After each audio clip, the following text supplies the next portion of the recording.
విలవిలలాడుతుంది, ఏడుపు తెలుస్తుంది, అరుస్తుంది, రక్తం గారిపోతుంటుంది, దాని బాధ కండ్లారా మనకు తెలుస్తుంది, అంతే కదా.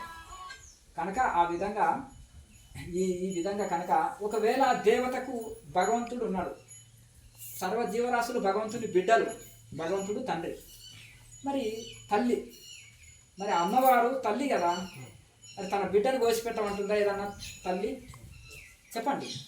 ఏదైనా కిడ్నీలు ఫెయిల్ అయితే 2 ఇస్తుంటే కూడా ఒప్పుకోదు తల్లి. 1 ఇస్తుంటే ఏదో బ్రతుకుతున్నాడు కానీ ఆమెకు తెలియకుండా ఇస్తే తప్ప, కానీ నేను చనిపోయినా సరే నా గుండె ఇస్తామా బ్రతకంటే తల్లి ఒప్పుకోదు. అర్థం? అటువంటిది ఏ తల్లి అయినా తన బిడ్డని కోసిపెట్టమంటుందా? మరి దయ్యమా లేకపోతే దేవతమా? అంతేనే కదా. అందుకనే తమో గుణస్థులు భూత ప్రేత పిశాచాలని పూజిస్తారని కృష్ణ పరమాత్మ భగవద్గీతలో చెప్పాడు. రజో గుణస్థులు యక్ష రాక్షసులను పూజిస్తారని చెప్పారు. మరి ఈ యొక్క సాత్వికులు సాత్విక దేవతలని పూజిస్తారు. వాళ్ళకి దేవత నైవేద్యాలు తెలుసు కదా, 16 రకాలు. తిరుపతిలో శ్రీశైలంలో 16 రకాలు పెడతారు. ఏమి? లడ్లు, మిఠాయిలు, గారెలు, బూరెలు, రకరకాల పదార్థాలు, పిండి వంటలు, ఇవి పండ్లు, పాలు దేవుడికి నైవేద్యంగా పెడతారు. పత్రం, పుష్పం, ఫలంతో ఇవన్నీ పెడతారు. మరి ఇవి శాకాహారం సంబంధించిన దేవతలు. ఇప్పుడు మారమ్మ వాసుకులమ్మ వాళ్ళు నేను ఒకటే చెప్పిన, వీళ్ళ నాలుక కోసం దేవుడి పేరు చెప్పి తింటున్నారు అంతే. వీళ్ళ నాలుక రుచి కోసం. ఇప్పుడు నేను దేవుడికి సమర్పించి మరి లడ్డు, మిఠాయి ఇవన్నీ తినిపించి దేవుడికి సమర్పించి తిను. మిగతా వాళ్ళు బ్రాహ్మణ్స్ కానీ మిగతా వాళ్ళందరూ కూడా చెప్పొచ్చు కదా, మిగతా వాళ్ళందరూ కూడా చేయకూడదు అట్లా. మీరు చెప్తే ఏంటరా? ఒకవేళ మాకెందుకు నోరు నొప్పి అని వాళ్ళు ఊరుకుంటారు. ప్రయత్నం చేయరు కదా మామూలుగా. ఇంకొకటి చెప్తా చూడండి, కాలం మారింది. ఇప్పుడు కుల మతాలు లేదు, అర్థమైంది కదా. కుల మతాలతో లేదు, మాంసం వీళ్ళే తినాలి వాళ్ళే తినాలి అని అన్నది. ఆ కాలంలో, పూర్వకాలంలో వీళ్ళు తినరు వీళ్ళు తింటారు అనేది ఒక నియమం ఉండే. ఇప్పుడు ఎవరు తింటారో ఎవరు తినరో ఎవరికి తెలుస్తలేదు. ఎవరు తినరంటే చెప్తా చూడండి, 100% ఆధ్యాత్మికంలోకి వచ్చిన వాడు తప్పకుండా శాకాహారిగా ఉంటాడు. అర్థమైందా? ఎవరైతే ఇంకా కులం మతంతో సంబంధం లేదు, ఆధ్యాత్మికంలో రాని వ్యక్తి, కొంతమంది శాకాహారులు ఉంటారు, లేరని నేను అంటలేదు. నాస్తికుల్లో దేవుడిని నమ్మని వాడు కూడా శాకాహారం ఉండొచ్చు, నేను కాదని. కానీ ఈ ఆధ్యాత్మిక జీవితం లేని వాళ్ళు మ్యాక్సిమం 50-60% ఇక మధుమాంసాలు తప్పకుండా తీసుకుంటారు. ఇక ఆధ్యాత్మికమైన వ్యక్తి శాస్త్రం చదువుతాడు, గురువుల సాంగత్యం దొరుకుతుంది, ఏది మంచి ఆహారం, ఏది తినాలి, ఏది వద్దు అనేది నియమం చెప్తారు. కాబట్టి అలా గురువులో కూడా మళ్ళీ కొన్ని సాంప్రదాయాల్లో తినండి, అవధూత పరంపర అనేది ఏదో ఇంకే ఈ పరంపర అనేటోళ్ళు ఉన్నారు, నేను కాదంటాను. అది మరి నేను అంటున్నా కదా, అది తమో గుణ గురు పరంపర. గురు పరంపరలు ఇంతవరకు చెప్తున్నా, తమో గుణం, రజోగుణం, సత్వగుణం అనేది 3 గుణాలు ఉంటాయి. గురు పరంపరలో కూడా మళ్ళీ 3 ఉంటాయి. ఒకటి తమోగుణ గురు పరంపర, ఒకటి రజోగుణ గురు పరంపర, ఒకటి సత్వగుణ గురు పరంపర. అయితే తమోగుణ గురు పరంపర ఏం చేస్తారు, ఇట్లే మేము అన్నట్టు ఇవి ఉంటాయి కదా, గ్రామ దేవతల్ని లేకపోతే ఇంకేదన్నా పూజించమని చెప్తారు. దాంతో ఒకటి ఏంటంటే బలులు ఏమంటారు ఈ తమోగుణ వస్తువు. ఇక రజోగుణస్తులు వేరే, యక్ష రాక్షసులని ఫోటోలు పెట్టుకొని రావణాసురుడు కూడా గుడి కడతారు. ఇంకా వేరే హిరణ్యకశిపుడు కూడా గుడి కట్టేటోళ్ళు ఉన్నారు. చూడరా మీరు చూడమంటున్నారు. ఆ గుళ్ళు పోయినరా గుళ్ళకు ఆడ ఉంటాయి కదా. దానికి ఏం చేస్తారు, ఈ జంతు బలులు ఇస్తారు, ఇవి చేస్తారు, అవి చేస్తారు, రకరకాల. ఒరే నాయన, మనది రాక్షస పరంపర, నీవెక్కడ చెడబుట్టినావురా నాయన, నీకు ఏ గురువులు తప్పు ఏమయ్యా పంతులు, మీరు మావాడికి పాఠాలు తప్పు చెప్తున్నారా? పిల్లవాళ్ళు ఎట్లా చెప్తే అట్లా చెప్తారు. పంతులు నీవా ఆయన? నీవే పాఠాలు నేర్పుతున్నావు? సత్వగుణ దేవతలని శ్రీమన్నారాయణుడి గురించి నువ్వు నేర్పుతున్నావు. నేర్పకపోతే ఎట్లా? ఇప్పుడు యక్ష రాక్షసులకు ఎట్లా ఉంటాయి, మధుమాంసాలు తినాలి, ఇక జంతు బలులు ఇవ్వాలి, ఋషులను బాధించాలి, ఋషులను ఇబ్బంది పెట్టాలి, ఈ విధంగా నేర్పాలి. నువ్వేం నేర్పుతున్నారు పాఠాలు అంటారు కదా, అట్లా. కనుక ఆ విధంగా రాక్షస చదువు వేరే ఉంటుంది, వాళ్ళ ఆచారాలు వేరే ఉంటాయి, వాళ్ళ ఆహార నియమాలు వేరే ఉంటాయి, మధుమాంసాలు తినడం ఇవన్నీ ఉంటాయి. కనుక తమో గుణ పరంపరలో వెళ్ళానుకో, తినొచ్చు అనేది పవిత్రం మనకు అంటారు. అంత బ్రహ్మమే కదా, నీకు భేదం ఉందా అంటారు, అంతేనా కదా. అప్పుడు శిష్యుడు ఏమంటారు, ఇది పప్పు ఇది మాంసం అని నేను భేదం చెప్తున్నా, అభేద దృష్టి బ్రహ్మజ్ఞానం కదా, భేదం లేని సూపు, ఇంకా నాకు భేదం ఉందంటే బ్రహ్మజ్ఞానం రానట్టు. అయితే ఇప్పుడు నేను మాంసం తింటే ఇంకా నాకు ఇంకా బ్రహ్మజ్ఞానం వచ్చినట్టే అని అన్నట్టు వాళ్ళకు భ్రమ కలిగిస్తారు. వీళ్ళకి తెలియదు కదా పాపం, అంతేనా. అప్పుడు మనం క్వశ్చన్ ఏంటంటే, నాయన ఇది మనం అని ఇంకా భేదం ఉందా, ఇది మాంసం అని భేదం ఉందా? నువ్వు పప్పు మాంసానికి భేదం చూపొద్దు అంటున్నావు కదా, మరి మనానికి మాంసానికి కూడా భేదం చూపి ఇది కూడా కొంచెం తింటామనుకో నీలోన భేదం మొత్తం నశించినట్టు అయితే ఇది తింటారా, ఇది అశుద్ధం అశుద్ధం అంటే మరి అది కూడా అశుద్ధం. ఒక జీవిని సంపి వచ్చింది, ఒక ప్రాణం తీసి వచ్చిన భోజనం అది కూడా అశుద్ధమే. చచ్చిపోయిన శవం కదా, అశుద్ధమా కాదా అది? ఇప్పుడు శవాన్ని ఏడబెడతారు, శ్మశానం. మరి ఆ చచ్చిపోయిన శవాన్ని అని పొట్టలు వేస్తే ఇది ఏమవుతుంది? పొట్ట శ్మశానమా కాదా? ఇప్పుడు చచ్చిపోయిన తర్వాత అది ఏమవుతుంది? చచ్చిపోయినది అశుద్ధమే కదా, అశుద్ధం కాబట్టి శవాన్ని రాకడానికి ఇష్టపడతారా? శవం కాడికి పోయిన వాళ్ళు స్నానం చేస్తారు. అమ్మ శవం కాడికి వచ్చిన ఇంట్లోకి రానంటారు. అయ్యా మాకు కొంచెం అది ఉందయ్యా అంటారు, సృష్టి ఉందయ్యా, మేము ఈ 11 రోజులు అంటారు. ఊరిలో ఎవరైనా చనిపోతే కొంతమంది సదాచారంలో కొంతమంది తినరు, ఆ రోజు స్నానం చేసి మడి కట్టుకొని వండుకొని తింటారు శవం పోయినాక, అవునా కదా? మరి ఆ శవాన్ని అశుద్ధి అని అంటే మరి ఆ చచ్చిపోయిన శవాల్ని, జంతు శవాల్ని ఫోటోలు వేస్తే మరి ఇది అశుద్ధ శ్మశానమా కాదు? బట్టలు మాత్రం తెల్లగా మల్లెపూర్లాగా బ్రహ్మాండంగా ధరించి మంచిగా నీట్గా అత్తరు సెంట్లు కొట్టి మేకప్ వేసుకొని ఆహా చెమట వస్తుంటే కూడా ఫిష్ అని సెంట్లు కొడుతూ మొత్తం నీట్గా ఉంటున్నారు. మరి అంత అశుద్ధిని లోపలికి ఎట్లా వేస్తున్నారు ఆ చచ్చిపోయిన శవాల్ని? ఏమనంటే మానవుడు సర్వభక్తుడు. ఫ్రిడ్జ్లో పెడుతున్నారు, ఫ్రిడ్జ్లో పెట్టుకొని మన సజ్జి కూరలు కూడా తింటున్నారు. మంచి ఫ్రిడ్జ్లో పెట్టుకొని తిందాం, తక్కువలోకి ఎందుకు పెడతాం అనేటట్టు. నా వారం రోజులు ఫ్రిడ్జ్లో మంచి కూర అంటే ఫ్రిడ్జ్లో పెట్టుకొని మళ్ళీ వేడి చేసుకొని తింటున్నారు. అంత అశుద్ధిని మరి పొట్టలో నింపితే ఏం చెప్పు? అది పెంచడం తినడానికి కోసమే కదా అని. ఇప్పుడు అది కాదయ్యా, ఇంకోటి ఇప్పుడు మన పిల్లలు ఉన్నారు, పురి ఆకల్లో ఉంది పాపం, ఎత్తుకొని పోతుంటే దాన్ని గన్ను పెట్టి కాలుస్తున్నారు, బాణాలు పెట్టి కొడుతున్నారు, కొట్టాను అని తలల వదిలి కొడుతున్నారు. పాపం ఆకల్లో ఉన్నది తినని మన పిల్లవాడు తింటే ఉంది, దాని ఆకల్లో ఉంది, ఆకలి తెలుసుకొని ఒప్పుకుంటావా చెప్పండి? ఇప్పుడు సమన్య వాటికొని ఇప్పుడు సృష్టిలో పుట్టిన సర్వ జీవరాశులకు సమాన హక్కు ఉంది. భూమి మీద గాలి పీల్చుకోవడం, పంచభూతాలు భేదం ఉన్నాయా? గాలి, నీరు, నిప్పు అందరికి సమాన సేవ చేస్తున్నాయి, సమాన సేవ చేస్తున్నాయి కదా. అన్ని సమాన సేవ చేసినప్పుడు వాటికి భేదం లేదు కదా. మరి భూమి మీద పుట్టిన ప్రతి జీవికి సమాన హక్కు ఉంది కదా, గాలి పీల్చుకోవడం, భూమి మీద తిరగడం అన్నీ ఉన్నాయి కదా. మరి మానవుడే ఒకటే తెలివి ఉందని మొత్తం మన వాటిని ఇది చేస్తే ఎట్లా చెప్పు? అంతేనా కదా. జంతువులు తిరగబడితే మానవులు బతకారు, గుర్తుపెట్టుకోండి. ఏనుగులు గుంపు తగిలింది అనుకో ఉంటారా చెప్పండి? ఏమీ పని లేవు. సింహాలు, ఏనుగులు వచ్చేసి అన్ని ఐకమత్యంగా రావాలి. అవి వాటికి బ్రెయిన్ లేదు కాబట్టి, బుద్ధి లేదు కాబట్టి అవి ఐకమత్యంగా రాలేవు. కనుక అది తెలియక ఎవరో చెప్తారు ఈ శాకాహారము మంచిది, తెలియక ఎవరో ఇది మాంసాహారం దేవుడికి బలిస్తుంది, ఇది దేవుడి ప్రసాదం, ఇది అది అని అంటారు. తక్కువ ఏదో తెలియని దశలో మనము దాన్ని ఆమోదించడము, ఇది చేసినాము. శాస్త్రం చదివినాక గురువుల సాంగత్యంతో భగవద్గీత చదవడం, శాస్త్రం చదవడం, తెలుసుకున్న తర్వాత మరి సత్యాన్ని తెలుసుకోవాలి కదా మనం, అంతేనా కదా. సత్యం తెలుసుకున్న తర్వాత మరి దాన్ని అమల్లో పెట్టాలి. తెలియని దశలో తిన్నామండి, ఎవరో మాటలు చెప్పి బలహీనంగా ఉన్నావు, బలం రావాలి, ఇది తినకపోతే ఎట్లా, అది ఇది అంటారు. అదే ఆధ్యాత్మిక డాక్టర్ చెప్పడు, ఆధ్యాత్మికం లేని వాళ్ళు చెప్తారు అనుకోండి. మరి అదే డాక్టరు మంచి దానికంటే శక్తివంతమైనది తినొచ్చా డాక్టర్? తినొచ్చు అంటారు. మరి పప్పులు కాదంటారా? అన్ని రకాల పప్పులు, ఆకుకూరలు, కూరగాయలు తింటే విటమిన్ వాళ్ళు ఏంటంటే క్యాలరీల శక్తి చూస్తారు.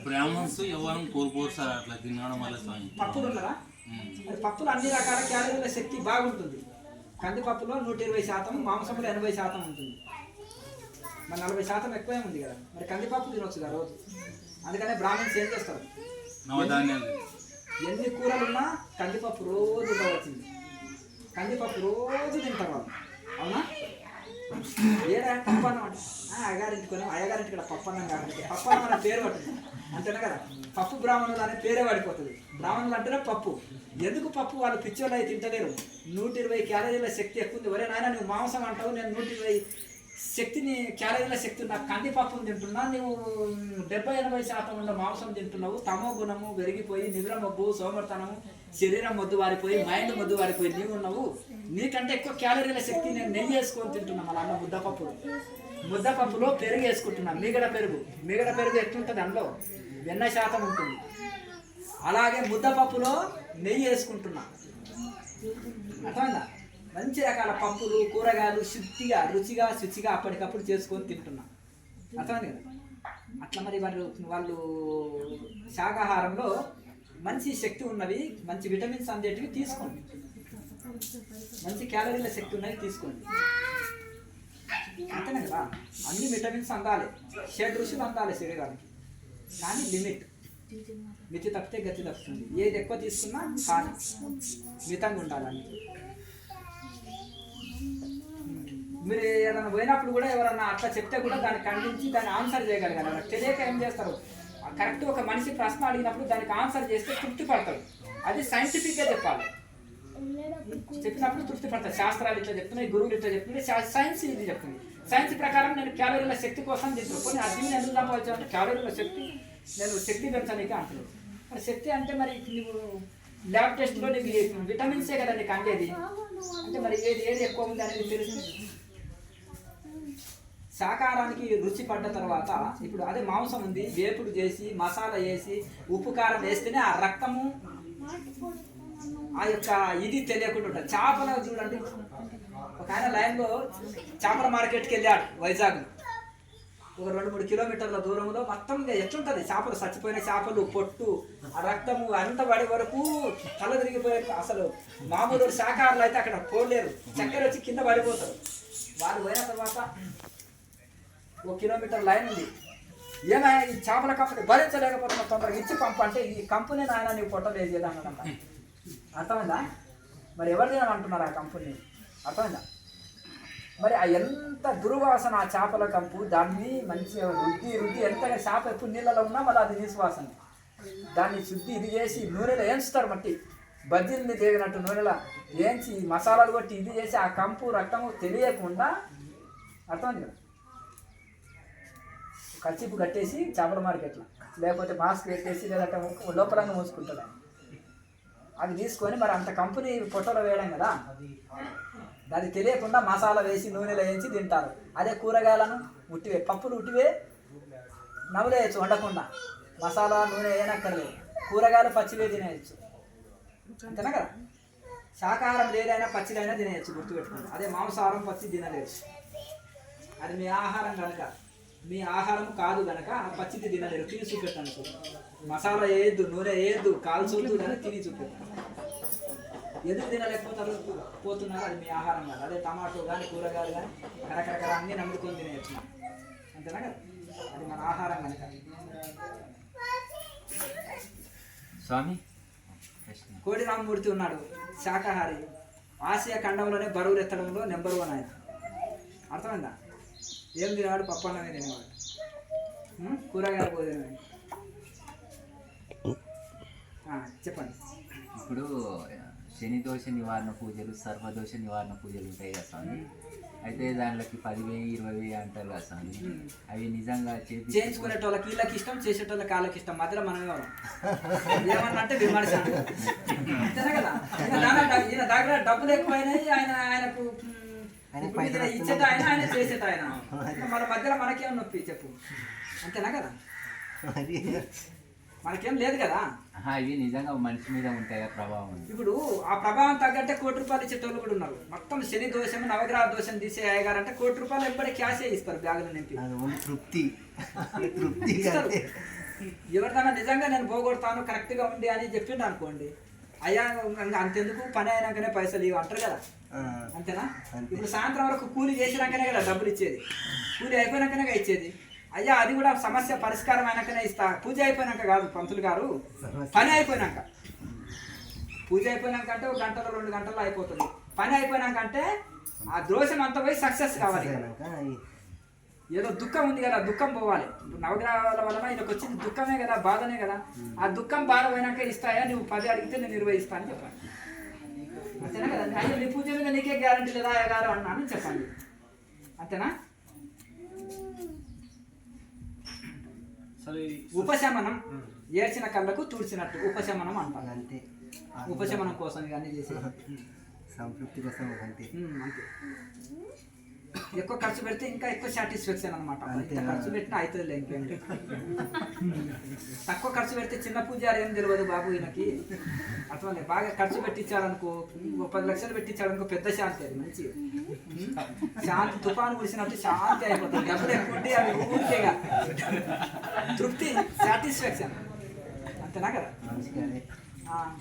హాస్పిటల్కి వెళ్ళినా 4 గంటలు వెయిటింగ్ చేయాలి, ఏసీ రూమ్లో కూర్చోబెట్టేసి మంచిగా బాగా ఇది చేయాలి, ఒక 10 లక్షలు వసూలు చేసినానుకో శాంతి అబ్బా, ఫుల్ శాంతి అయిపోతుంది, సగం రోగం పోతుంది. ఖర్చు తక్కువ పెట్టిస్తే డౌట్ లేదు, ఇంత తక్కువ ఖర్చు పెట్టి ఏం డాక్టర్, ఏసీ రూమ్ లేదు, ఈయన కుర్చీలో కూర్చొని చేస్తున్నాడు, ఏమి ఖర్చు లేదు, ఏం లేదు. అసలు బాగా ఖర్చు పెట్టించే వరకు సగం శాంతి అవుతుంది, సగం రోగం పోతుంది. ఇంత ఖర్చు పెట్టినా తక్కువ అవుతుందేమో కానీ లోపల మనసు తృప్తి పడుతుంది. స్వామి అవి ఉంటాయా స్వామి ఇంకా దోషాలు మనిషి? ఇది అవి సర్పదోషాలు, శని దోషాలు, నవగ్రహ అనుమానం పాత రోగం, అర్థమైంది కదా. అనుమానం ఉన్నంత వరకు అవి ఉంటాయి, అనుమానం లేని వాడికి ఏది ఉండదు, అర్థమైందా. ఇప్పుడు సీమ కుట్టినా పాము కుట్టింది అన్నోడు ఎంబడే చచ్చిపోతాడు మంచు రోగంతో. ఒకడు చెత్తలో పోతుంటే ఏదో పామే కుట్టింది పొరపాటున అని వాడికి ధ్యాస లేదు, ఏదో సీమ గడిచినట్టు దాన్ని పోతుంటే ఆ ధైర్యంతో వాడికి ఇక ఆ భయం లేదు, ఏం లేదు, బ్రతికిపోయిన వాళ్ళు ఉన్నారు. సీమ గుట్టి చచ్చిపోయిన వాళ్ళు, పాము అనే అనుమానంతో చచ్చిపోయిన వాళ్ళు ఉన్నారు.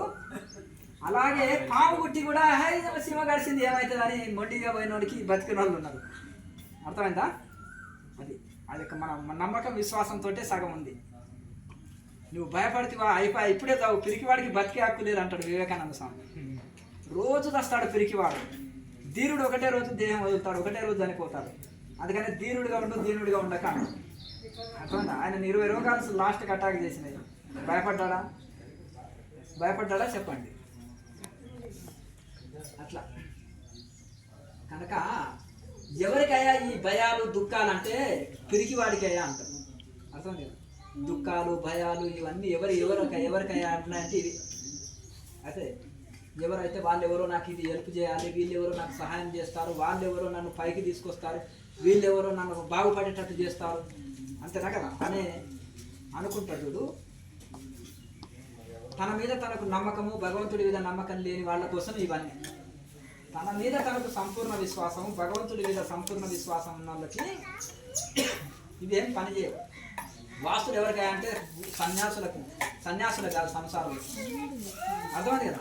సన్యాసులకు ఏ వాస్తు పడ్డ వాడు చనిపోయిన వాళ్ళు, సన్యాసులు ప్రపంచంలో లెక్క లేదు. వాళ్ళు ఆల్రెడీ వాళ్ళకి పిండం పెట్టుకున్నారు. అటు 7 తరాలు ఇటు 7 తరాలు పిండం పెట్టేసి వాళ్ళు పిండం పెట్టుకొని అన్నీ ఇంకా నాకు ఏది అక్కర్లేదు అని భూమికి పిండం పెట్టారు, గాలికి పెట్టారు, అన్నిటికి పెట్టి వచ్చారు, అర్థమైంది. కనుక ఈ విధంగా ఇంకా వాళ్ళకి ఏ ఇది ఉండదు, అంతేనా కదా. ఏది తిన్నా జీర్ణించుకుంటారు, ఏది ఇచ్చినా మీరు ఏదైనా బలి పెట్టండి నేను తిని కూర్చుంటాను. నువ్వు బలి దాని మీద దాటొద్దు, నిమ్మకాయలు కోసేసిండ్రా, కొబ్బరికాయలు కొట్టేసిండ్రా, అవధూతలు ఉన్నారు. ఆఖరి మంట నాకు కొబ్బరికాయ రోడ్డు మీద పడ్డది, బలి తీసేశారు, తినపడేస్తాడు. తింటడా ఏమై బలి అన్నం అంటారు కొంతమంది. ఆ బలి అక్కడ పెట్టండి పోండ్రు నాయన అంటారు, అంతేనా కదా. చేపించుకున్న బలి అంటారు. ఆకలి ఉండి అవధూతాలు నిలబడి రాజాలాగా తినేస్తారు, అంతేనా కదా. ఏమైనా భయం జంతుందా అక్కడ చెప్పండి. అట్లా ఇది కూడా ఎవరికయ్యా ఇవన్నీ అంటే కనుక ఎప్పుడైతే భగవంతుని మీద సంపూర్ణ విశ్వాసం, శాస్త్రం మీద సంపూర్ణ విశ్వాసం, గురువుల పైన సంపూర్ణ విశ్వాసం, తన పైన తనకు సంపూర్ణ విశ్వాసం ఉండాలి. అందుకనే దైవ కృప, శాస్త్ర కృప, అలా దైవ కృప, శాస్త్ర కృప, గురు కృప, మనోకృప, ఈ 4 కృపలు ఉండాలి. కనుక మనోకృప అంటే మనసు కూడా సహకరించాలి సాధన. దైవ కృప ఉండాలి, శాస్త్ర కృప ఉండాలి, శాస్త్రం అర్థం కావాలి, అది మనకు భగవంతుడి కృప ఉండాలి, శాస్త్రం అర్థమై శాస్త్ర కృప ఉండాలి, గురు కృప ఉండాలి. ఎందుకంటే మనం ముందుకు లేదంటే అన్ని సందేహాలు దొరికించి ముందుకు నడిపియాలి కదా ఆయన. అలాగే మనోకృప, మన మనసు కూడా సహకరించాలి దానికి. మనిషి లేకపోతే అనుకో, గురువు ఈ చెవిలో చెప్పింది ఈ చెవులాగా వదిలేసి వెళ్ళిపోయింది అనుకో, లాభం లేదు కదా. ఒక ఆయన ఒక 3 పుర్రెలు తీసుకొచ్చాడన్న. ఒకటి చెవిలో పెట్టేది ఏది ఉత్తమం ఉంది అంటే, ఒకటి కర్ర పెట్టి కుస్తే ఇది చెవిలో కుస్తే ఇది చెవిలోకి వెళ్ళిందన్న. అంటే ఇక్కడ ఉన్నది ఇక్కడ వదిలిపెట్టట ఆయన అన్న. ఇంకొక ఆయనకి చెవిలో కూర్చుంటే నోట్లోకి వెళ్ళిందన్న. అంటే చెవిలో ఇన్నది నోటి గుట్ట ఉన్నది ఉన్నట్టు చెప్పగలుగుతానంట. ఒక ఆయనకి చెవిలో కూర్చుంటే హృదయంలోకి దిగిందన్న, ఓ తలకాయ పుర్రకి. అంటే ఆయన చెవిలో ఇన్నది హృదయంలో ఆచరిస్తాడు, ఇది ఉత్తమ పుర్రె అని చెప్పింది. ఇక్కడ హృదయంలోకి దిగాలి, విన్నది కన్నది చదివింది గురువులు చెప్పింది. ఇక్కడ దిగకుండా ఇక్కడ నుంచి ఇక్కడ వెళ్ళిపోయింది అనుకో లాభం లేదు, ఇక్కడి నుంచి ఇక్కడ వచ్చింది అనుకో లాభం లేదు. కొంతమంది ఉన్నది ఉన్నట్టు చెప్పగలుగుతారు, ఇలా విన్నదనుకో ఉపన్యాసం మళ్ళీ ఉన్నది ఉన్నట్టు టేప్ రికార్డ్ పాట విని మళ్ళీ వాడినట్టుగా ఉన్నది ఉన్నట్టు చెప్పగలుగుతారు. కానీ ఇక్కడి నుంచి ఇక్కడికి దిగాలి, హృదయంలోకి దిగాలి. దిగినప్పుడు ఆటోమేటిక్గా దాన్ని ఆచరణ వస్తుంది, అనుభవం ఆచరణ ద్వారా అనుభవం వస్తుంది.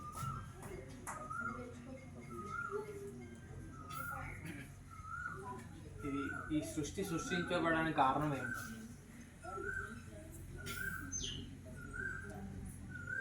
భగవంతుడికి మొదలు నిరాకార పరబ్రహ్మ ఒక్కడే, నేనే అనేకమవునుగాక అని అన్నాడు. అని ఆయనలో సంకల్పం వచ్చింది, అనేకంగా మారిపోయాడు. మొదలు పంచభూతాలు వచ్చినాయి, తర్వాత సమస్త జీవరాశులు వచ్చినాయి. అయితే ఈ సముద్రము లాంటిది పరమాత్మ. సముద్రం అంతా అలలు ఎక్కడుంటాయి? ఒడ్డునే కదా. ఒక 2 కిలోమీటర్ల వరకే అలలు ఉంటాయి. అవతల పోతే నడి సముద్రం వలె అంటారు, గంభీరంగా. ఒకటి గంభీర స్థితి ఆకాశం వలె, అంటే ఆకాశం ఎంత గంభీరంగా ఉంటుంది చూడండి, ఒకసారి ఒంటరిగా ఉన్నప్పుడు చూడండి, మొత్తం నిండి ఉంటుంది. అలాగే నడి సముద్రం వలె అంటే గంభీరంగా ఉంటుంది. నడి సముద్రంలో అలలు ఉండవు, కదలకుండా నిశ్చలంగా ఉంటుంది.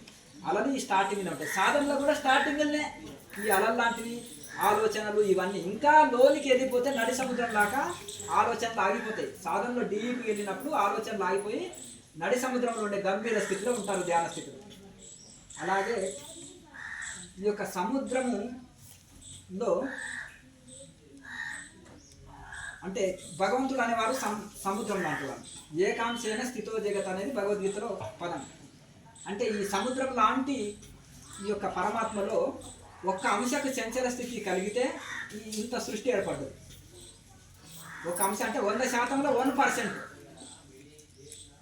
ఎలా అంటే ఆ 1% ఇప్పుడు సుడి ఊరుతుంది సముద్రంలో. ఆ సుడి గుండం ఎక్కడ ఉంటుంది? సముద్రం మధ్యలోనే ఉంటుంది.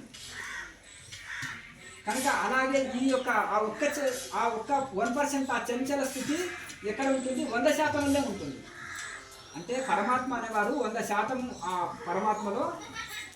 అంటే చంచలం అని ఎందుకు అంటున్నాం అంటే సంకల్పం, ఇక్కడ కోరిక. నేనే అనేకమవునుగాక అనే ఒక సంకల్పము కోరిక వస్తుందంటే దాని పేరు. ఆ యొక్క నిశ్చల పరమాత్మలో ఒక్క 1% ఆ కోరిక సంకల్పం అనేది ఆ చంచల స్థితి. ఆ చంచల స్థితి ఎక్కడ ఉంటుంది? మళ్ళా 100%లోనే ఉంటుంది. ఆ సముద్రంలోనే 1% వచ్చినప్పుడే ఆ యొక్క ఒక అలలాగా మారింది. మళ్ళీ తిరిగి ఆ సముద్రంలోనే ఉంటుంది. అది ఈ 1% కూడా సృష్టి మళ్ళీ పరమాత్మలోనే ఉంది. 99% నిశ్చలంగా ఉంటుంది పరమాత్మ స్థితి. 1% ఈ చంచల స్థితి సృష్టి. మళ్ళీ ఈ 1% వెళ్ళి మళ్ళీ ఆ 99%లో కలిసినప్పుడు దాన్ని ప్రళయం. మళ్ళీ ఏకాకారం, మళ్ళీ అంతే. ఇంకా నిరాకార పరమాత్మని అప్పుడు ఉండేది. ఈ సృష్టి నియమం ఇది. సృష్టి స్థితి లయము అది జరుగుతుంది. ఇప్పుడు సరే ఓ చేప ఏదో ఒడ్డున పడ్డది, మళ్ళీ ఎగిరి నీళ్ళలో పడితే అయిపోయాయి కదా, అంతేనా కదా? లేకపోతే ఇప్పుడు సరే ఎండాకాలంలో బాగా ఎండలు వచ్చినాయి. ఎండలు వచ్చినప్పుడు సముద్రం నీరు ఏమవుతుంది? ఆవిరైపోతుంది, మేఘాలుగా మారుతుంది. తెలివైన మేఘం ఏం చేస్తుంది? ఆ సముద్రం మీద గురించి మళ్ళీ సముద్రంలో కలుస్తుంది. సరే ఏదో రకంగా ఈటెక్కింది, ఆవిరైంది, పోయింది. అది కొద్దిగా తెలివి తప్పిన మేఘం ఏం చేస్తుంది?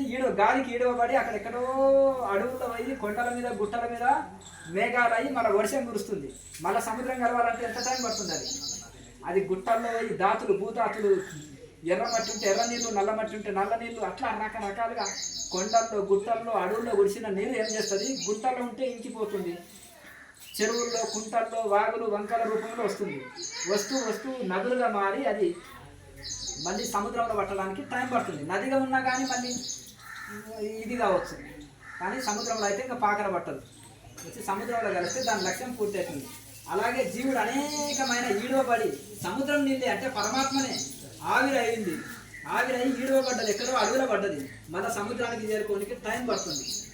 చెరువులు కుంటలు వాగులు వంకలు నదులుగా మారి సముద్రంలో కలవడానికి టైం పడుతుంది. తెలివైన మేఘాలు అనుకో, ఋషులు లాంటి వాళ్ళు ఎగిరింది అనుకో, అయ్యో నేను ఆవిడ ఎత్తినాను, మళ్ళీ అక్కడనే మేఘాలు సముద్రంలోనే గుడిసి అందరినీ ఎంబడే కలిసిపోతాయి. అర్థమైంది? మరి ఋషులు కూడా మళ్ళీ జన్మ తీసుకుంటారు అంటే వాళ్ళు ఇక్కడ ఆవిరైనా మళ్ళీ అందనే కురుస్తుంది ఎంబడే. అంటే వాళ్ళు లోక శ్రేయస్సు కోసం మళ్ళీ జన్మ తీసుకుంటారు. అయ్యో రామకృష్ణ పరమహంస మళ్ళీ జన్మ తీసుకుంటా అన్నాడు 200 సంవత్సరాల తర్వాత, ఆయనకు ముక్తి లేదా మోక్షం లేదా, దక్షిణాయనంలో దేహం వదిలాడే ఉత్తరాయణంలో కదా అంటే యోగులకు ఉత్తరాయణం అంటే ఈడాపింగర వచ్చి దక్షిణాయనము, ఈ యొక్క సుష్మ నాడి సరస్వతి నాడి అది వచ్చేసి ఉత్తరాయణం. భగవద్గీతలో చెప్పింది ఏమిటి, ఉత్తరాయణం దక్షిణాయనం అంటే వర్షాకాలం ఏమో దక్షిణాయనము, ఉత్తరాయణం ఏమో అది కాదు, అర్థం కదా. జనవరి తర్వాత మనకు ఉంటుంది కదా డిసెంబర్ నుంచి, అది ఉత్తరాయణం అది కాదు, ఈడాపింగలనే దక్షిణాయనము, సుష్మనాడే ఉత్తరాయణం. యోగులు ఆ ఉత్తరాయణం సుష్మనాడి గుంట వదిలిన వాళ్ళకు మోక్షం. మరి రామకృష్ణ పరమహంస గారు దక్షిణాయనం వదిలారు. అందులో మళ్ళీ ఆయన మళ్ళీ జన్మిస్తానన్నాడంటే అది గురువుల సంకల్పము, భగవంతుడి సంకల్పం. మళ్ళీ వచ్చినా మళ్ళీ వాళ్ళు ముక్తాత్మకులుగానే ఉంటారు కదా. ఇంజన్ పని ఏంది, ఎన్నో డబ్బలని లాక్కొని వెళ్ళడమే, కానీ ఇంజన్ లాక్కునేది డబ్బలు లాక్కొని వెళ్ళలేవు. అంటే గురువులు ఇంజన్ లాంటి వాళ్ళు, ఎన్నో జడమైన డబ్బల్ని లాక్కొని వెళ్ళడమే వాళ్ళ పని, కానీ ఆ ఇంజన్ లాగనికి ఈ డబ్బలు ఏం పని చేయవు. అర్థమైందా? అట్లా ఆ గురువులు మళ్ళీ జన్మ తీసుకున్నా మళ్ళీ లోక కళ్యాణార్థము ఇక ఏదంటే దైవ మతము ప్రతిష్ఠితం అగునుగా అంటుంది మనార స్వామి. దైవ మతం అంటే మానవులు పెట్టిన మతంలో ఏదో ఒకటి స్వార్థం ఉంటుంది. నాది శైవము, నాది ఈ మతం, ఆ మతం, నాది వైష్ణవం అని కొట్లాట ఉంటుంది. వాళ్ళు రాసిన పుస్తకాల్లో కూడా ఎంతో అంత స్వార్థం ఉంటుంది. కానీ దైవ మతం, దైవం స్థాపించిన మతం సమానం ఉంటుంది, దైవ గ్రంథము సమానం ఉంటుంది. భేదం అంటే దైవ మతం కాదు, దేవుడి పేరు మీద మానవుడు రాసిన గ్రంథం. మానవుడు పెట్టిన మతంలో, మానవుడు రాసిన గ్రంథంలో ఏదో కోణంలో స్వార్థము, సంకుచిత భావం ఉంటుంది. దైవ గ్రంథంలో కానీ, దైవం చెప్పిన మాటలో కానీ, దైవ మతంలో కానీ భేదం ఉండదు. అట్లా కనుక అంత సమానంగా ఉంటుంది. కంటిన్యూస్ జరుగుతూనే ఉంటాయి మొత్తం రాత్రి పగలు. నేను అదే అంటున్నా, ఇప్పుడు ఇది మనం ఇలా అంటే తాళం పడుతుంది, ఇలా అంటే వదులుతుంది. సృష్టి ఉండేది ఉంటుంది. మార్కెట్లో మస్తు భోజనం ఎందుకు పెట్టాలి, అది ఉండన్నందుకు తినాలనిపిస్తుంది. ఆ రోడ్డు మీద అన్ని బజ్జీలు ఇవి అవి ఎందుకు వేయాలి, అవి వేయకుంటేనే బాగుంటా అంటే నేను ఆర్గ కంట్రోల్ పెట్టుకుంటే అయిపోయా కదా. అంతేనా కదా. హోటల్లో లేకుండా ఉంటే మంచిది కదా, తినాలనిపిస్తుందా నాకు ఆ బోర్డు అని పెడితే అంతే. అంటే అట్లా ఇంటికాడ ఉంది కదా, వండుకొని తిని మంచిగా, అంతే కదా. అట్లా అంటే ఇంకొకటి, పూర్వము బ్రహ్మ మానస పుత్రులు సనక సనందన్ ఉన్నారు. అయితే మరి బ్రహ్మ మనసు నుంచి పుట్టినవాడు, అంతర్ముఖం చేసి పుట్టించాడు కాబట్టి అందరూ ఋషులుగా మారిపోయారు. ఓహో నా సృష్టి జరుగుతలేదని ప్రజాపతిని సృష్టించి బహిర్ముఖం ఇంద్రియాలు చేసి పెట్టే వరకు సంతానోత్పత్తి జరిగి ఓహో సృష్టి అంతా జరుగుతుంది. అర్థమైంది. ఈ పెళ్ళిళ్ళు, పేరంటాలు, ఆకర్షణ లేకపోతే జంతువులు కూడా పట్టించుకో, సంతానం ఏం ఉండదు. అర్థమైంది కదా. ఈ మానవ సంతతి ఇట్లా పెరగనే పెరగదు. అర్థమైందా. ఏడ కూర్చున్నా ఏ జంజాతం ఎందుకు నాయన, కూర్చొని హాయిగా కూర్చొని అందరూ రుచిలో అయిపోతారు సనకసనందనలాగా. ఇంకా ఇట్లా లాభం లేదు. సృష్టి తాగాలంటే బహిర్ముఖం ఇంద్రియాలు చేసి పెట్టాడు, ఆటోమేటిక్గా సృష్టి తాగుతుంది. మళ్ళీ అంతర్ముఖం కావడానికి కూడా ఒక టెక్నిక్ పెట్టాడు, యోగ మార్గాన్ని, బ్రహ్మ విద్యని పెట్టాడు. అయ్యా కావాలనుకున్న వాళ్ళు దాని మీద విసిగిపోయి మళ్ళీ అంతర్ముఖం కావచ్చు, లేదా చిన్నప్పటి సందే అంతర్ముఖం కావచ్చు. దీని ప్రకారం అనేది అంతర్ముఖ విద్య కూడా చెప్పాడు. కానీ దాని ప్రకారంగా అంతర్ముఖమై మళ్ళీ దైవాన్ని కూడా తెలుసుకోవచ్చు, దైవాన్ని అనుభూతి పొందవచ్చు. రెండు ఉన్నాయి.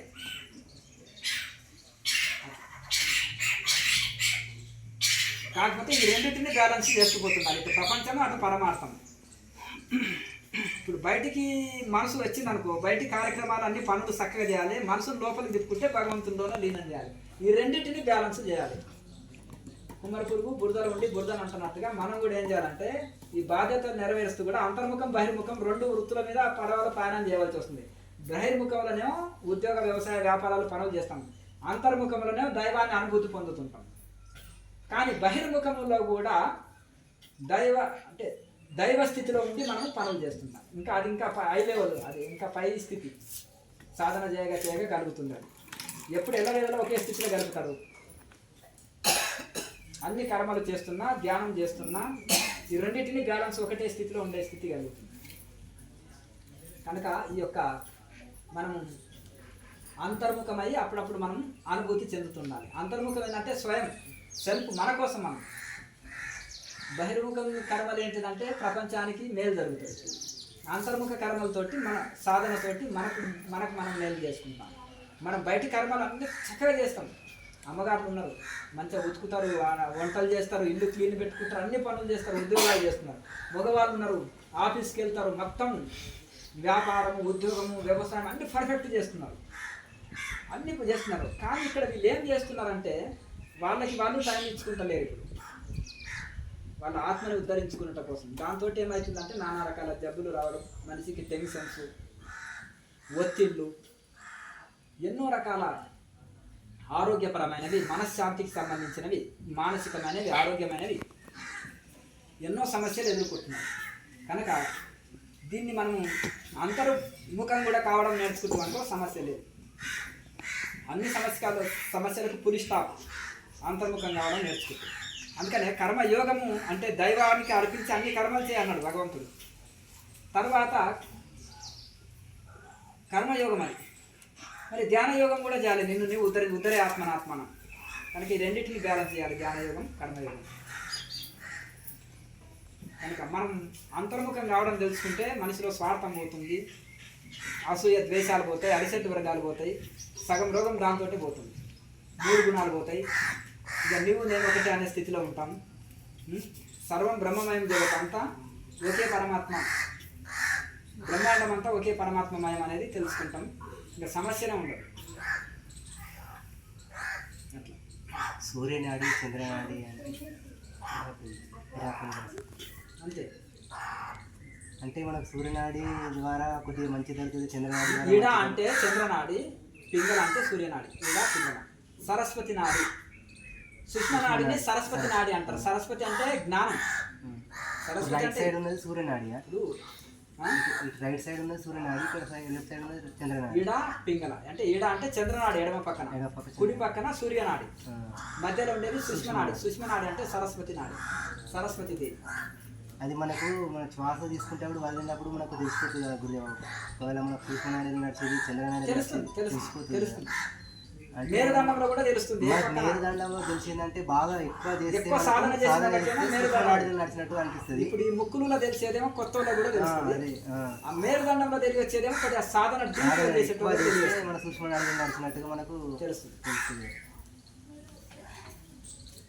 స్వామీజీ, ఇప్పుడు పూర్వజన్మలు తెలుసుకోవాలంటే ఏం చేయాలి? ఉన్న జన్మని సద్వినియోగం అంతేనా కదా. ఆ టీవీలో వాళ్ళెవరో అన్నారు, ఈ టీవీలో ఇది అన్నారు, వాళ్ళు ఏదో ఇది చేసింది అనేది ఏదో ఆ పూర్వజన్మ పుస్తకాలు, గత జన్మలు, హాస్టల్ ట్రావెలింగ్ అవన్నీ పక్కకెట్టేసి మొదలు ఉన్న జన్మని సద్వినియోగం చేసుకుంటాం. అర్థం కాదు. కనుక నేను ఎందుకు పుట్టినాను, ఎందుకు నాకు ఈ ఫ్యామిలీ వచ్చింది, ఎందుకు ఈ సంసారము, మరి నేను ఎట్లా తరించాలి ఈ జన్మ నుంచి?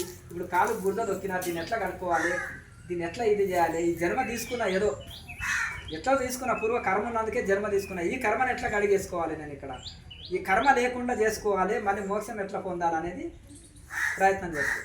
అంతేనా కదా. ఇప్పుడు ఒక ఆయన వీధిలో పోతుంటే మనం దొక్కాడంటే ఇది ఏ గల్లీలో కూర్చున్నాడు, ఎవరు తిన్నారు, ఎవరు తింటే దొక్కినాడు, ఎట్లా ఉంది, అంతేనా కదా. ఏం తిన్నాడు, ఏం తిని జీర్ణించుకున్నాడు, ఎవరు చిన్నపిల్లల పెద్దవాళ్ళ ఇలా మనం కూర్చున్న వాళ్ళు ఇవన్నీ చూస్తామా. ముక్కు వదిలిపోతుంది, ట్యాప్ దగ్గరికి వెళ్ళి ఎమ్మడే కడిగేసుకుంటాం. అంతేనా కదా. అట్లా ఏ జన్మల కర్మ అంటింది, నాకు ఈ రుణబంధం ఎట్లకెళ్ళి వచ్చింది అంటారు కొంతమంది. నాకు భార్య పిల్లలు చెప్పినట్టు వినరు, లేకపోతే వ్యాపారంలో లాసులు ఉన్నాయి, ఆరోగ్య సమస్యలు ఉన్నాయి, లేకపోతే వీళ్ళు వినరు, వాళ్ళు వినరు నా మాట, నాకు ఇది ఉంది, అది వచ్చే, ఇది వచ్చే అని మనం అనుకుంటాం. ఏ కర్మ, ఏ జన్మలో ఈ కర్మ అంటుంటాం. ఏ జన్మలో వస్తే వచ్చింది, దాన్ని కడిగేసుకోవాలి కర్మని సాధనతోటి. అంతేనా. రూపాయి ఖర్చు లేదు కదా, సాధనతోటి మనం ఇది చేసేసుకోవాలి. అంతేనా కదా. డబ్బులు ఉన్న వాళ్ళు దానం చేస్తారు, శరీర శక్తి ఉన్న వాళ్ళు శరీరం ద్వారా సమాజానికి సేవ చేస్తారు, పుణ్యాన్ని పెంచుకుంటారు. అది కొంత రకమైన సేవనే అనుకోండి. కానీ ఇక్కడ స్వయం సేవ ఉంది కదా, ధ్యానం. జపతో నాస్తి పాతకం, జపం చేసుకునేవాడికి పాపం లేదు. యోగాగ్ని దగ్ధ కర్మ అని, యోగం అనే అగ్ని సమస్త కర్మల్ని కాల్చేస్తుంది. అది ఉన్నాక మళ్ళీ ఆయన శాంతి చేస్తాడా, వీరు శాంతి చేస్తారా, 41 రోజులు నిద్ర చేయాలన్నా, ఈ గుడి కాడ నిద్ర చేస్తున్నా, ఆ పంతులు గారి తానికి పోదునా, ఈ తీర్థయాత్రలో ఆ నదిలో మునుగునా, ఈ నదిలో మునుగునా, కాకిని ఏడాది ముంచినా గంగలో తెల్లగేం కాదు. అంతేనా కదా. ఎరకతోని తెచ్చి ఏడాది ఉతికినా నలుపు కానీ తెలుపు కాదు. అంతేనా కదా. అది ఏంటంటే మనము నేను మారాలి, తరించాలని ఒక తపనతోటి, ఒక శరణాగతితోటి భగవంతుని ప్రార్థన చేస్తే కొన్ని కర్మలు తగ్గించబడతాయి. ఇప్పుడు గాంధీ జయంతి రోజు అని ఇంకా కొన్ని పర్వదినాల్లో కొన్ని మంచి మంచి దినాల్లో ఖైదీలను వదిలిపెడుతుంటారు. ఏం లాయర్ గారు ఎందుకు వదిలిపెడతారు? మంచి ప్రవర్తన ఉంటుంది. పరివర్తన వస్తే వదిలిపెడతారు, ఉట్టిగా కాదు కదా, అంతేనా కదా. ఓహో, అతనికి శిక్షణ కూడా ఇస్తారు, బయటకు పోయి బ్రతికేటట్టు సోమవారం చేయరాడా, కొన్ని పనులు నేర్పుతారు, పరివర్తన వచ్చేటట్టు వాళ్ళకి మైండ్ మంచిగా అదే వాళ్ళకి శిక్షణ కూడా ఇస్తారు, వాళ్ళకి మైండ్ వాష్ చేస్తారు రకరకాలుగా ఎట్లా అనేది చెప్పి వాళ్ళలో కొంత మాటలు విని మారిండ్రనుకో పరివర్తన వస్తే పంపిస్తారు, పరివర్తన రాకపోతే అట్లే ఉంటుంది. అలాగే సరే తెలిసో తెలియకనో మనసుల వలన కర్మలు జరుగుతాయి. భగవంతుని దీనంగా ప్రార్థన పని చేస్తుంది బాగా. ప్రార్థన వలన అలాగే భగవంతుని ప్రార్థించడం వలన శరణాగతితోటి భగవంతుని వేడుకోవడం వలన కర్మ ప్రభావం తగ్గుతుంది, కొంత తగ్గిస్తాడు భగవంతుడు. ఇంకా అదే పనిగా మన బుద్ధ తొక్త కాలు కలుగుతా అనకుండా కొంచెము కర్మల ప్రభావం తగ్గుతుంది. దాంతో ఇదవుతుంది, అంటే గొడ్డలితో పోయేది గోడుతో పోతుంది, అంతేనా కదా. తల దిగేది గోడు దిగుతుంది, అర్థమైంది.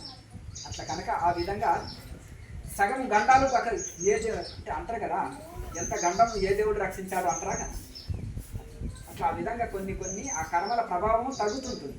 సాధన ఎవరైతే చేస్తారో, నిరంతర జప సాధన ధ్యాన సాధన ఎవరైతే చేస్తారో, యోగం ఎవరైతే చేస్తారో వాళ్ళకి అంటారు, ఒక ప్రాణాయామ శాస్త్రం చెప్తుంది, ప్రాణాయామం చేసిన వాడికి పాపమే లేదు అంటారు. అగ్నిలో కట్టెలు వేస్తే ఉందా, బూడిద ఏముంటుంది, బొగ్గులైనా మళ్ళీ కాలాలి, బొగ్గులైనా మళ్ళీ కాల్స్తాయి కదా. బూడిద అయితే ఏముంది, బూడిద ఏం లేదు అంటారు. బొగ్గులు అంటే మళ్ళీ కాల్చండి వాళ్ళు బూడిద చేసేయండి అంటారు. బూడిద అంటే సున్నా ఇంకేం లేదు అంటే ఏముంది బూడిద అంటాం. కట్టెలు గాలి బూడిద అయింది అనుకో, కర్మ బూడిద అయినట్టు అంతే. కనుక అట్లాగే బొగ్గులుగా మిగలొద్దు, మళ్ళీ బూడిద కావాలి, అది అంతనే కదా. పూర్ణావతిలో మొత్తం బూడిద అయిపోవాలి. అట్లా ఆ విధంగా ఆ యోగం అనే అగ్ని కూడా మొత్తం కర్మల్ని భస్మం చేసేస్తుంది. ఇప్పుడు శరీరంలో ఎన్నో కర్మలు దోషాలు ఉన్నాయనుకో, రోగాలు వచ్చినాయి, మరి ప్రాణాయామం ఆ దోషాన్ని తీసేస్తుందా? అగ్నిలో రాగి ఇనుము ఇత్తడి కలిసిన బంగారం, ముడి బంగారం ఉండి నిప్పులు వేసి కాల్స్తే పుటం పెడితే మొత్తం తొలగి స్వచ్ఛమైన బంగారం బయటకు వస్తుందా? వస్తుంది. అలాగే మరి ఇవన్నీ తీసేస్తుందా అంటే కర్మనే కదా, ఈ నొప్పులు బాధలు రోగాలు. మరి ప్రాణాయామం తీసేస్తుందా? తీసేస్తలేదు. కర్మ ప్రభావం తొలగిస్తుందా? ఆ ప్రాణాయామ అభ్యాసంలో దైవాన్ని వేడుకుంటున్నాము, జపం చేస్తున్నాము, శరణాగతితో భగవంతుని ప్రార్థన చేస్తున్నాము, భక్తితో కూడిన యోగం చేస్తున్నాం ఇక్కడ. దాని వలన మనకు ఫలితం ఉంటుంది. ఒక పరిష్కారం ఉంటే దానికి, ఒక సమస్య ఉంటే దానికి పరిష్కారం ఉంటుంది, ఒక రోగం ఉంటే దానికి మెడిసిన్ ఉంటుంది. ప్రతి సమస్యకి పరిష్కారం ఉంటుంది. సమస్య సృష్టించబడ్డదంటే పరిష్కారం కూడా సృష్టించబడ్డది. ఆ భగవంతుడు, ఋషులు మనకు ఆ పరిష్కారాలు చూపించబడ్డారు శాస్త్రాల్లో, ప్రతి సమస్యకు చూపించబడ్డాయి. కనుక దాన్ని ఆ పరిష్కారం దాన్ని ఫాలో అయితే అయిపోయింది.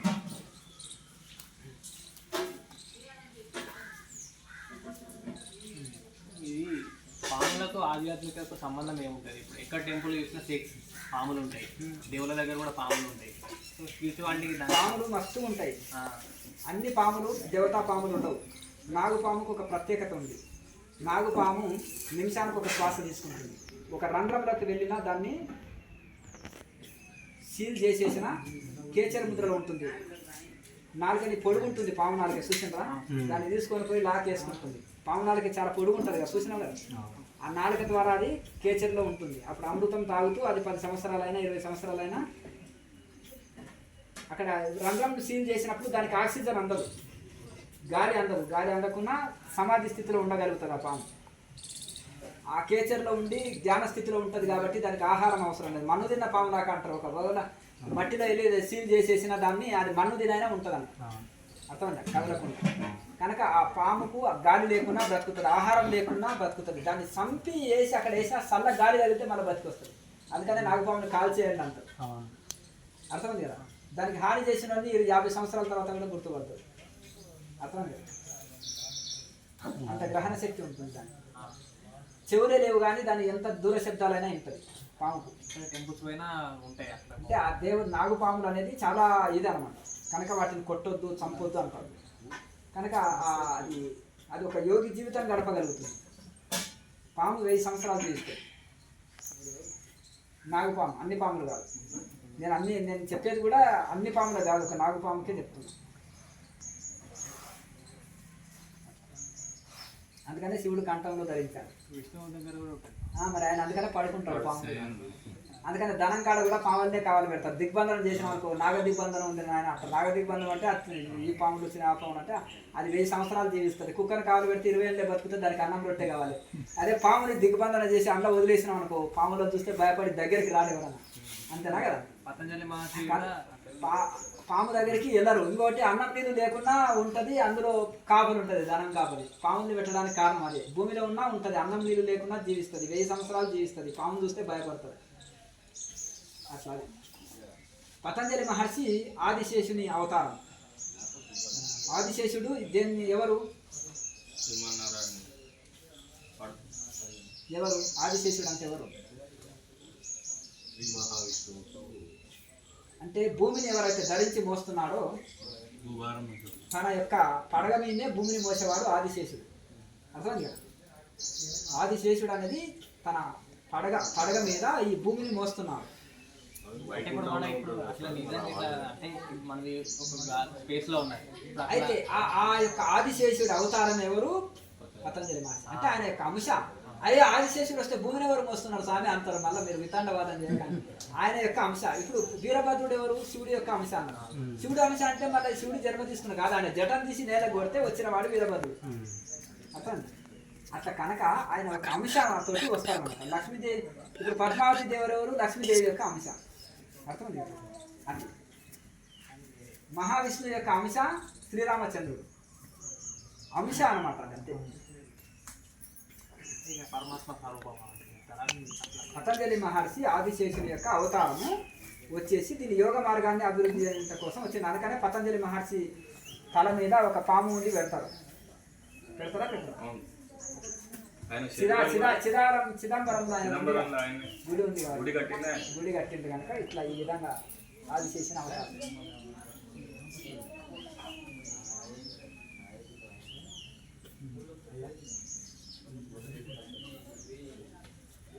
చాలా సంతోషం.